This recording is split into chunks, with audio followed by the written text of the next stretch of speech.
Hello everyone. इस video में आज मैं आपको सुनाऊंगी सकट चौथ व्रत की कहानी, जिसे हम सकट चौथ, संकष्टी चतुर्थी, तिल चौथ, तिलकुट चौथ और माघी चौथ के नाम से जानते हैं।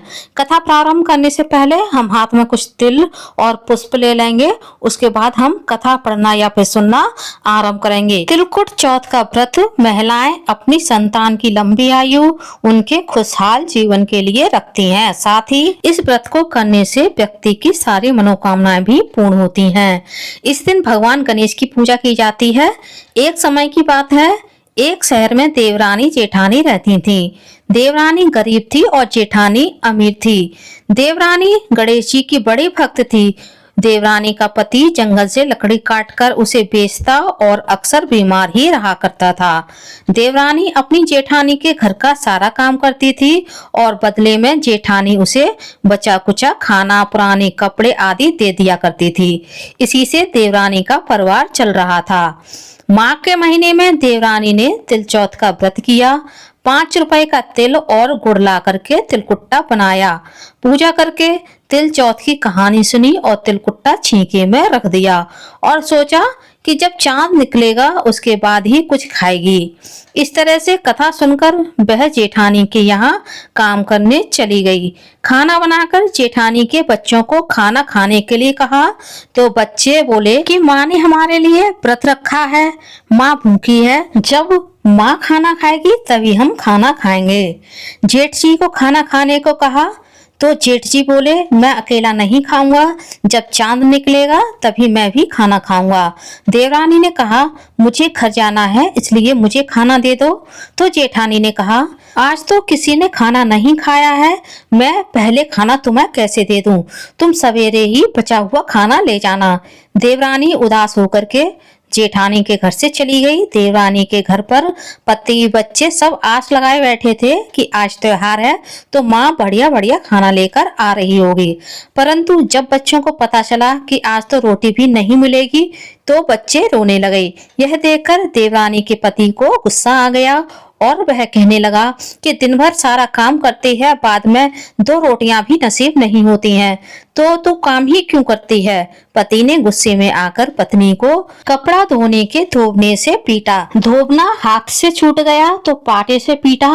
वो बेचारी रोते रोते गणेश जी का नाम लेकर उनको याद करते करते पानी पीकर सो गई। उस दिन गणेश जी देवरानी के सपने में आए और कहने लगे धूप ने मारी, पाटे मारी, सो रही है या जाग रही है।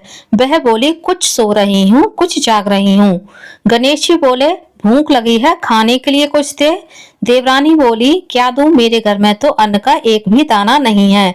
जेठानी बचा हुआ खाना देती थी, आज तो उन्होंने वह भी नहीं दिया। देवरानी ने आगे कहा कि पूजा का बचा हुआ तिलकुट्टा छींके में पड़ा है, वही खा लो। गणेश जी ने तिलकुट्टा खाया और उसके बाद कहने लगे धोब ने मारी, पाटे मारी, निमटाई लगी है, कहाँ निमटे। उसने कहा यह खाली झोंपड़ी है, आप कहीं भी जा सकते हैं, जहाँ इच्छा हो आप वहाँ निमट लो। फिर गणेश जी बोले अब कहाँ पहुँचूं। अब देवरानी को बहुत गुस्सा आया और कहने लगी कब से परेशान किए जा रहे हैं, सो रही हूँ, बोल रही हूँ ना, मेरे सिर पर पहुँचो और कहाँ पहुँचोगे। देवरानी जब सुबह उठी तो यह देखकर हैरान रह गई कि पूरा घर हीरों से और मोतियों से जगमगा उठा है। सिर पर जहाँ विंदायक जी पोंछनी कर गए थे वहाँ हीरे के टीके और बिंदी जगमगा रहे थे। इसके बाद देवरानी जेठानी के यहाँ काम करने नहीं गई। जेठानी ने कुछ देर तो राह देखी, फिर बच्चों को देवरानी को बुलाने के लिए भेज दिया। जेठानी ने सोचा कि कल खाना नहीं दिया, शायद इसलिए देवरानी बुरा मान गई है। बच्चे बुलाने के लिए गए और बोले चाची चलो, माँ ने बुलाया है। दुनिया में चाहे कोई भी मौका चूक जाए पर देवरानी जेठानी आपस में कहने का मौका नहीं छोड़ती। देवरानी ने कहा बेटा तेरी माँ के यहाँ मैंने बहुत काम कर लिया, अब तू अपनी माँ को ही मेरे यहाँ काम करने के लिए भेज दे। बच्चों ने अपने घर जाकर माँ से कहा माँ चाची बाजी का पूरा घर हीरे मोतियों से जगमगा उठा है। जेठानी दौड़कर देवरानी के घर गई और पूछा, यह सब कैसे हो गया? देवरानी ने जेठानी को सब बता दिया जो भी उसके साथ हुआ था। घर जाकर जेठानी अपने पति से बोली, आप मुझे धोबने से और पाटे से मारो। उसका पति बोला, भली मानस, मैंने तो तुझ पर कभी हाथ भी नहीं उठाया है, मैं तुम्हें धोबने से और पाटे से कैसे मार सकता हूँ? वो बोली, नहीं, आज तो मुझे मारना ही पड़ेगा। वह जिद करने लगी। मजबूरन पति को उसे मारना पड़ा। मार खाने के बाद उसने ढेर सारा घी डालकर चूरमा बनाया और छीके में रख दिया और रात को सो गई। रात में विनायक जी जेठानी के घर सपने में आए और कहने लगे, मुझे भूख लगी है, मैं क्या खाऊं? जेठानी ने कहा, हे भगवान गणेश, आपने मेरी देवरानी के घर पर एक चुटकी सूखा तिलकुट खाया था, मैंने तो झरते घी का चूरमा बनाया है और आपके लिए छीके में रख दिया है। फल और मेवे भी रखे हैं, जो चाहे खा लो। गणेश जी बोले, अब निपटे कहाँ? जेठानी बोली, उसके यहाँ तो एक टूटी झोपड़ी थी, मेरे यहाँ उत्तम दर्जे के महल हैं, जहाँ चाहे निपटो। फिर गणेश जी ने पूछा कि अब पहुंचूं कहाँ? वो बोली, मेरे ललाट पर बड़ी सी बिंदी लगाकर पहुंच लो। धन की फूंकी जेठानी सुबह जल्दी उठी, सोचा कि घर सारा हीरे जवाहरात से भर गया होगा, लेकिन उसने देखा कि उसका घर पूरा का पूरा बदबू से भरा हुआ है और उसके सिर पर भी बहुत सारी गंदगी लगी हुई है। उसने कहा, हे गणेश जी महाराज, ये आपने क्या किया? मुझसे रूठे और देवरानी पर टूटे। जेठानी ने घर की सफाई करने की बहुत कोशिश की, लेकिन गंदगी और ज्यादा फैलती गई। जेठानी के पति को मालूम चला तो वह और भी गुस्सा करने लगा और बोला, तेरे पास इतना सब कुछ है, फिर भी तेरा मन नहीं भरता है। परेशान होकर चौथ के विनायक जी गणेश जी से मदद की विनती की। बोली, हे गणेश जी महाराज, मुझसे बड़ी भूल हो गई, मुझे क्षमा करो।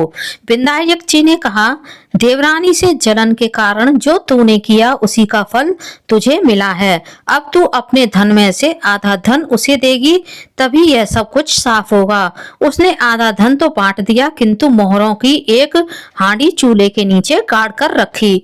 उसने सोचा किसी को पता नहीं चलेगा और उसने उस धन को नहीं बांटा। जेठानी ने गणेश जी से कहा कि हे चौथ के विनायक जी, अब तो अपना ये बिखराव समेटो। वे बोले, पहले चूल्हे के नीचे गड़ी हुई मोहरों की हांडी और ताक में रखी हुई सुई का भी बंटवारा कर। इस प्रकार विनायक जी ने सुई जैसी छोटी चीज का भी बंटवारा कर अपनी माया समेटी। हे गणेश जी महाराज, जैसे आपने देवरानी पर कृपा की, वैसी कृपा सब पर करना। कहानी कहने वाले और सुनने वाले व हुंकारा भरने वाले सब पर अपनी कृपा बनाए रखना, किंतु जैसी सजा जेठानी को दी वैसी किसी को मत देना। बोलिए गणेश जी महाराज की जय। फ्रेंड्स, आप लोगों को मेरा ये वीडियो कैसा लगा कमेंट्स में जरूर बताइएगा, और यदि आप मेरे चैनल पूनम की आस्था पर पहली बार आए हैं तो प्लीज चैनल को सब्सक्राइब कर लीजिए। वीडियो को ज्यादा से ज्यादा लाइक कीजिए, शेयर कीजिए, साथ ही बेल आइकन को प्रेस कर दीजिए ताकि हमारे आने वाली सभी वीडियो की नोटिफिकेशन आप लोगों को टाइम से मिल सके। कमेंट्स में सकट भगवान की जय अवश्य लिखिएगा। धन्यवाद फ्रेंड्स, राधे राधे।